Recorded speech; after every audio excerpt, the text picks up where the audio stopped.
Hello, and welcome back to Transplanting. Today's gonna be a very fun video because if you guys saw the videos we posted lately, we've done so much. Now the reason why we're gonna be doing so much in today's video is it just hit me the other day ago that we are opening Go For It Produce in a month and a half, and we were hoping to open up 2 weeks earlier for a preview type of day where the customers that really want to check out the business can do so before we start selling out.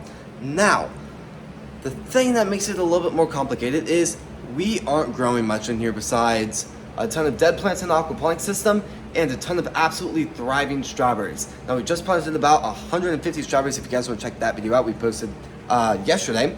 We also are working with some brand new technology and a battery that is the most powerfulest and most technological and most advanced system I've ever worked with, the EcoFlow Delta Pro. I'm gonna be talking about it a lot more in later videos, but right now I really don't exactly know how it works, so I'll figure that out at a different time. But in today's video, we are going to be planting and transplanting many things. Now before I take you guys around the room and really show you guys exactly what we're doing in today's video, please subscribe, hit the notification on all so you're not missing a video, and please like this video. Let's go start today's video. Now, walking through the room, there is so many absolutely incredible things happening in here, but number one is going to be the aquaponics system.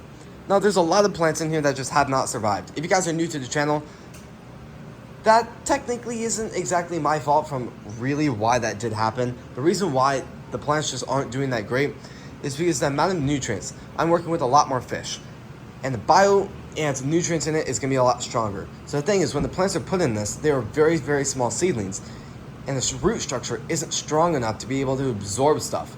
So the nutrients is so strong, it kind of just kills off the plant in a way instead of the plant's absolutely thriving. So the thing is, instead of planting them immediately after they go in their pods, they're going to go in their pods and then they're going to go back under these grow lights. We're going to introduce a different type of nutrients to the root structure to help it do a little bit better. And over the course of quite some time, they'll go back in the system. This system will not be working with lettuce anymore.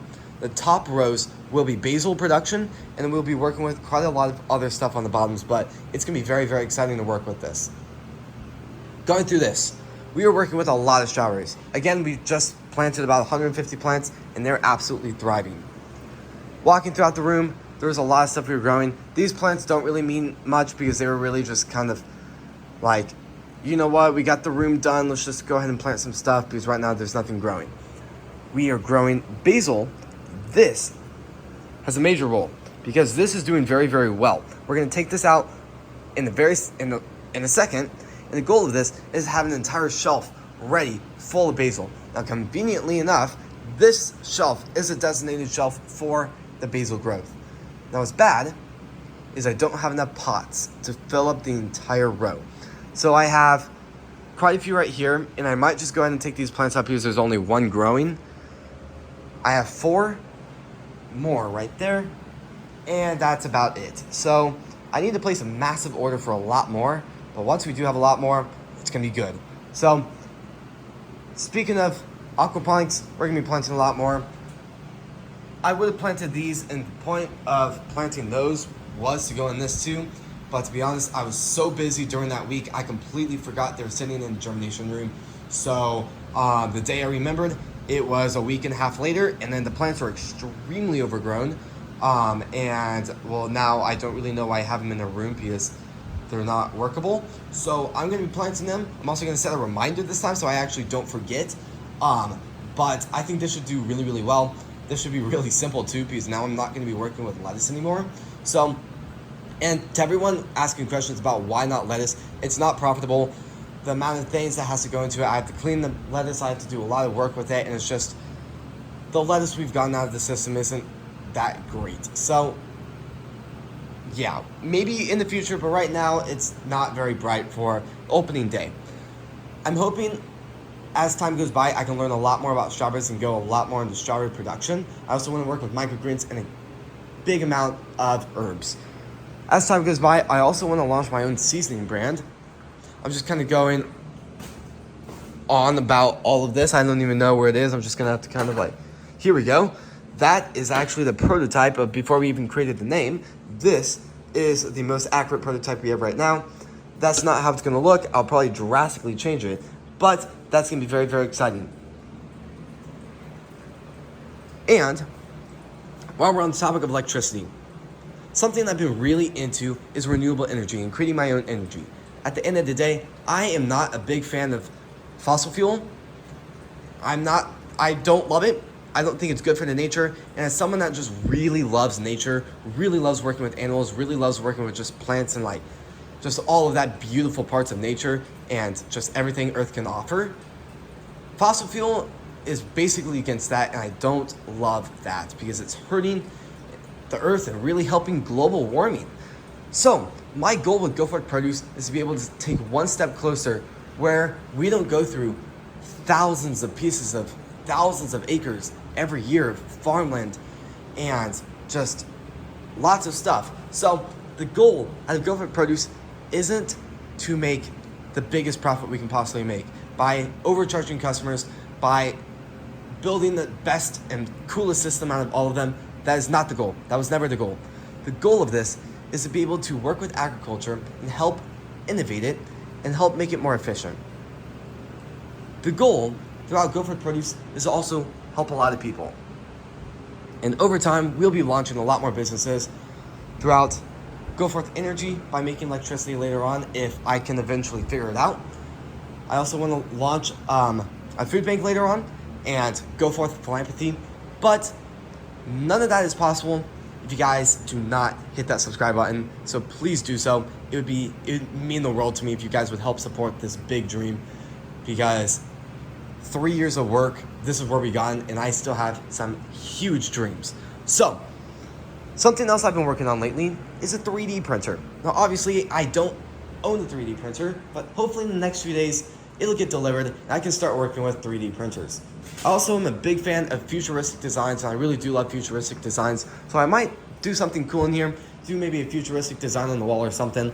And I really want to use that 3D printer to just design some pretty cool stuff, maybe some generators, some magnet and copper wires. It's just kind of interesting to think that a month ago we were working with plants and just some incredible technology, and now we're stepping into more fields and working with electricity, which is just absolutely awesome, because that has been one of my biggest dreams, to be able to just make more renewable energy. So that's something I'm going to be working on for the next however long, but every day is a new day, and today is going to be an awesome day to get a lot more done.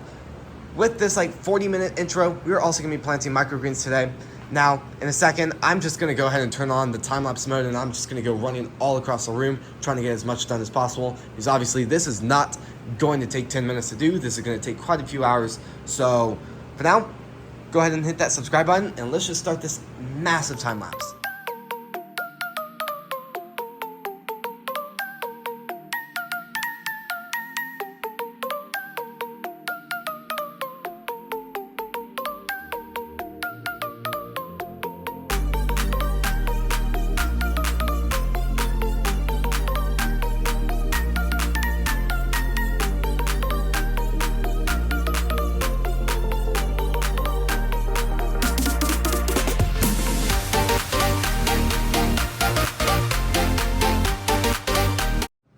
Alright, so a lot has happened.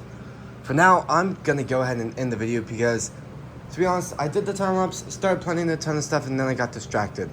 So in the meantime of me getting distracted, I've completely rewired the entire room, which took about an hour and a half to 3 hours. And now everything is plugged in to the battery. Now everything you see that is on right now, all these grow lights, all the grow lights back there, all the fans, except the giant box fans, of course, in here, the battery is powering, which is wild and really, really cool. But, now when I say but, that means there's a problem. So something I've realized is when the entire system is on, and I didn't even get to turn on the fans, the system goes into an override system, so it shuts it off. Now, what I think is incredibly annoying is the fact that it did that. Now, I'm going to explain that in a second, but when I was powering stuff off, it was still hooked up to the battery. And I realized it is the lights would kind of almost flicker in a way. Like you could know the power current and it was going up and down. Like maybe it was going from like 75 watts to like 60, back up to 75, to 70, back up to 72, 75, back down to like 60, and then like it was just like you could notice that the wattage in each grow light was going up and down. It wasn't a constant like however much they use. So I think that is a problem, because it's going to get very annoying to have that going on, and the fish will get sick of it. Now right now it's likely not doing that, and I think that's really, really good. I mean, but let's just check this out really quick. So right now it says it can use 13 days.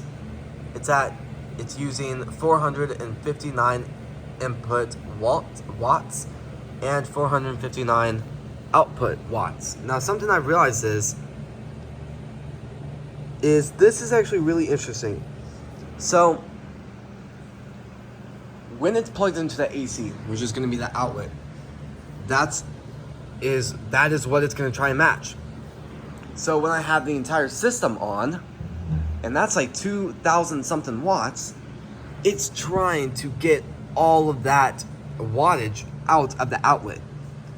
Now obviously an outlet like that is not going to pull 2,000 watts out.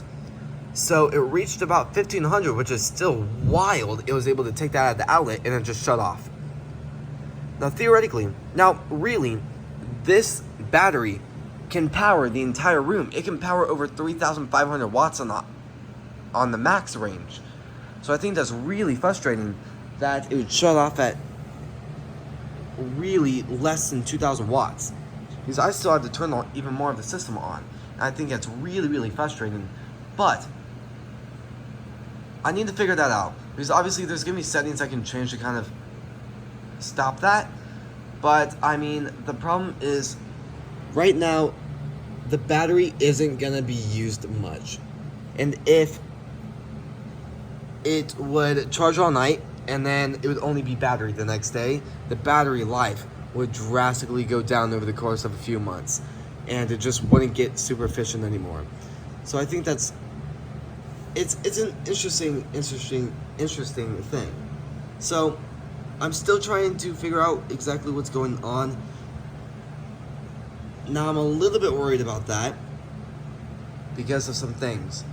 Now eventually I would like to buy an AC outlet exactly like this and then plug it in to an AC outlet that I've designed by making power, by spinning coils and magnets. I think it's going to be a very, very big nightmare if this is trying to power the entire room off of what I'm putting into it. And obviously I'm not going to be able to I'm not going to be able to make constantly 2,000 to 4,000 watts. That's just not possible. So I'm thinking it's going to get very complicated very, very quickly. So I'm thinking for now, I'm going to leave it how it is, because right now it's fine. I'll turn off the system, getting ready for tomorrow, and then we'll just go on with that. Now, it's going to be very interesting. I've also been able to rewire it so there's not as many cords, and it's also way more neat. So I've been able to fix up the aquaponics a little bit, where the hoses are a little bit more neat. This is drastic and drastically more safe too. The wires on the shelves aren't as much. This area isn't as cramped with wires, so it is a huge achievement. And you can notice I completely took these out, so I did make a lot of progress with that. But I'm gonna have to do a lot of research about that, because I think it's a huge pain, just a huge pain in the butt there. Because I mean, obviously it gets complicated, because it's expecting that I can make enough electricity to power it, and that's really not possible. So I wish that it would charge it overnight, and then the next day it would use maybe 500 watts out of the outlet while it's using 1,000 watts. Or you kind of get it, just kind of doubling it, where it uses some of the battery while it's using some of the outlet, maybe half and half. Now obviously that put a lot of strain on the batteries and bring down their efficiency, I guess. But no, that's definitely a big bummer. So I'm gonna have to look into that. Solar panels would be something really, really nice, but obviously I'm not gonna be spending $20,000 on installing solar panels on the roof. So we'll just have to see where we can get with that. And yeah, well, I'm gonna go ahead and fix some stuff in here.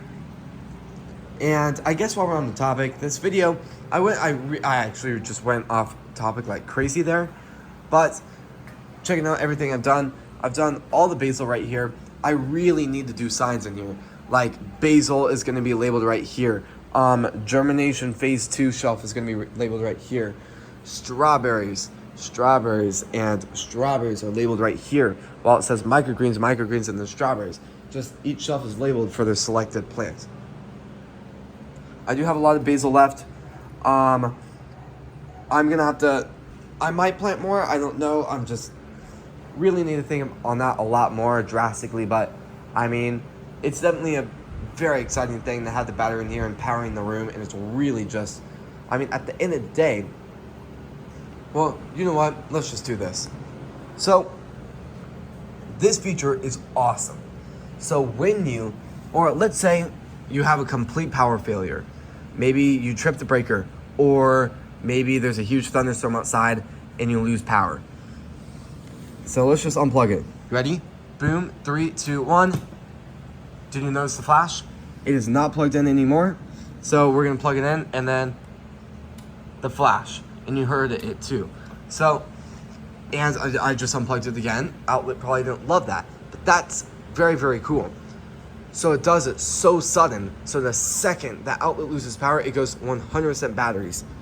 So let's just look at the numbers right now. So input 0, it's not powering that at all. And output, it is about 500, 450. It is just using batteries. Now the fans in here are gonna spin, and when it's up to like 3,500, it's going to be loud. It's not gonna be a quiet generator, but I mean, it's definitely a really, really cool feature. And when the power is lost to this, these fans stop. And right now, the power changes so fast that these aren't screwed up. These are still running, which is really, really cool. So, I think for now, this is gonna be the end of the video. I'm gonna still do some of the labeling, try to figure that out over the next few minutes. So, I guess I'll see you guys in the outro. So, if you guys like these types of videos, please subscribe, hit the notification on all so you're not missing a video, and please like this video. Thank you guys so incredibly much for watching today's video, and I'll see you guys when we post next. Peace.